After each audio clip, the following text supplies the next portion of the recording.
Okay, our third scenario. I'm gay and have a few relatives who don't accept my sexuality or my partner.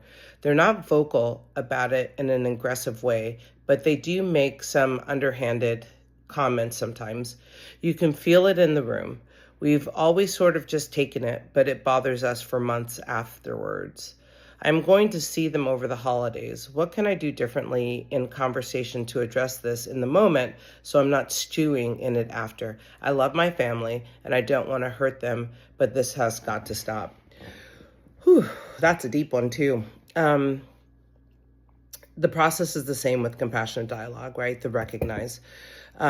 What are you feeling? What's happening in your body, right? So this person's already shared that they stew in it, that it makes them upset, and they feel this for a long time. And so recognizing, what's underneath that stewing. Is it hurt? Is it sadness? Is it a combination? It's not, not necessarily just one thing, but, what's underneath it, and get to that core emotion. So it's easier,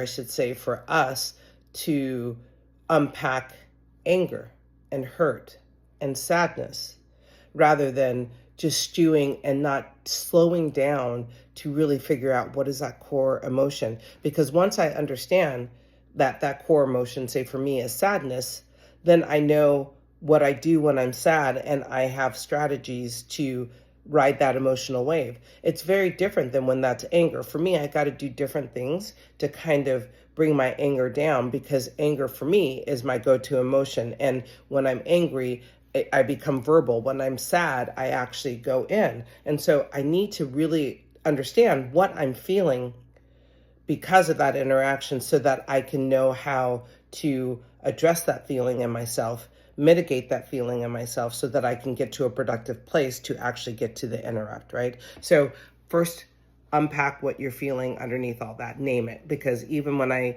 look at this and I read it, I don't actually see the feeling word there. I see the outcome, the external manifestation of what you're feeling, but I actually don't know what you're feeling. And so it's important to know that. Okay, once you've named that, then you can get to the interrupt. And again, what do you want to know? How do you access your empathy and curiosity? And so when I think about this scenario, I really think about one. When we talk about the three strategies, we talk about, ask a question, share your impact, or share a perspective. And I think here, a perspective or an impact is really important. Like, I know my family, we kind of do jabs at each other on a variety of topics. And sometimes it goes a little bit too far. And I find that I need to just say, wow, that really hurt my feelings. And then my question is that what you're intending to do?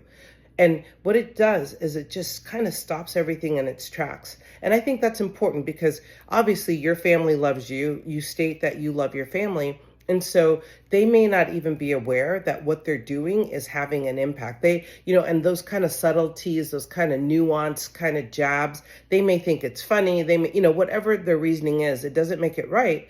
But they also may not know if you haven't told them about the impact. So if you could actually share, when you do these things, when I leave, I feel like, one, I don't want to come back. I stew on this for months, and it makes me not want to be, I love you, but it makes me not want to be here. And I think that people, when they know the impact on you, will actually work, when they love you, and your family does, will work to actually change their behavior, right? And then when you share those things, you then can also share in the repair the boundaries that you want to have so that you move forward. It's like, what, when we're together, I would really appreciate it if you don't make jokes about homosexuals. I would really appreciate it if you don't do these things, and let them know what you need. And then also let them know what happens if they do. So if someone slips, what is your role? What is your responsibility to actually hold them accountable in that moment? So just say you've shared that, everyone's receptive, but you know what? We're human beings. I'm so used to giving you jabs. I give you a jab and I hurt your feelings. In that moment, instead of walking away and shutting down, it's really important to say, hey, that's exactly an example of what I'm talking about. I find that really hurtful. Can you please not do that? Right? And this is the level of communication that we must have with each other. If we want healthy, productive relationships, right? I have to be vulnerable and be willing to tell you what is in my heart, what's happening for me, and the impact something is having on me. And I'm asking you, you really have to be willing to hear me, right? And again, it doesn't mean that I'm right and you're wrong. What it means is you're having an impact on me. And if you love me, you will work to change it. And vice versa. It's important for me to understand where it's coming from because, again, I'm a twin. My sister and I jab each other all the time. And I know that when she's doing it, it's how she shows love. And same for me. When I jab her, it's how I show love. But sometimes we go too far. And so we tell each other when we go too far and we repair it.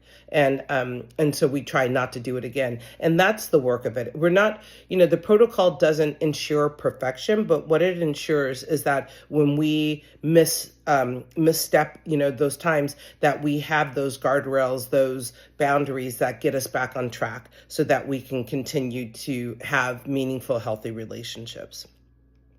I will say, and I think this is, applicable to all the scenarios, is that sometimes the repair, especially when it's family or someone that you spend a lot of time with, so less about the colleague one, but more about, and I guess it could be about the colleague one, because that's actually where I created this, but this idea that if there's something that happens that is just like part of like communication or personality types, but you love this person, but it's that one thing, sometimes it's helpful to just find that key word, that key phrase that triggers us, right? And I've used that. It's like, what is that phrase that when I say this, that we know something's going on, and it allows both of us to know something's up, but it doesn't mean we have to address it in the moment, but it's just that signifier that we need to have a conversation. And so I have a really good friend, Dr. William DeJean, who we were traveling together and we decided to come up with a key word, and ours was Burger King.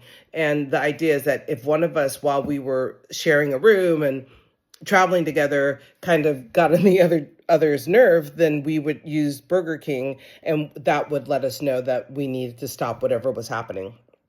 And we went most of the trip without using it, but I remember distinctly one day where I was getting really triggered, and I felt myself, that my recognized was like I was starting to get hot, and I was starting to, like, I knew that if I didn't do something, I was going to lose it. And it was going to be like not in proportion with what was happening. I was just tired, I was hungry, and I wanted to get out of where we were. And so I looked at him and I said, Burger King. And this was the first time that either one of us ever had to do it. And he looked at me, his eyes went wide, and he's like, okay, give me 5 minutes. He finished what he was doing. We giggled, we walked out. We didn't even have to have a really deep conversation because he knew why I was saying Burger King, and he resolved it immediately, and we moved on and did what we needed to. But it's that idea that in that instant, it didn't have to be this deep, heavy conversation. It didn't have to be tumultuous. It was just, hey, I need something that right now, and let's do it. And I said Burger King, and it happened. And so, finding those kinds of strategies in your repair, and they're fun, right? And, with people that you spend time with, people you love, it's okay to have fun in these moments of conflict. Like I can be feeling a certain kind of way, and that lightens the mood and also takes care of my needs. So that's just another strategy that you can use once you've done the first R and the I. The recognize is super important. Slow down and figure out what is your root feeling. What is that? And what happens when you feel that way if you do not mitigate it, and get past that so that you can get to your empathy, so that you can get past your anger, your fear, your sadness, whatever that is, and get to a place of empathy, which gets you to curiosity, which allows you to get clarity. So that is the protocol. Thank you again for submitting the scenarios, and I hope you found this useful. You can get a lot more information. I think I'll do this one more time with our actual cards, which are a lot less personal and more of those kind of microaggressions, so that you can, look out for that video coming down soon. But for now, I hope that was helpful. If you have any questions, you can always reach out, email, anything. Anyway, thank you for listening and take care. Bye.